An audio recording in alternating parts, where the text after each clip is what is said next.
తప్పకుండా తెలుసుకోవాల్సిన విషయాలు.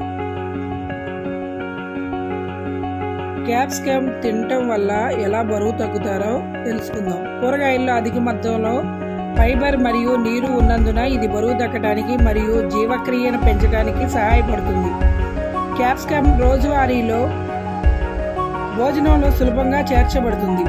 స్టఫ్ క్యాప్సికమ్ను ప్రయత్నించండి. రుచికరమైన కూరల్లో చేర్చండి లేదా హమ్మస్ లేదా గ్వాకామోల్తో పచ్చిగా తినండి.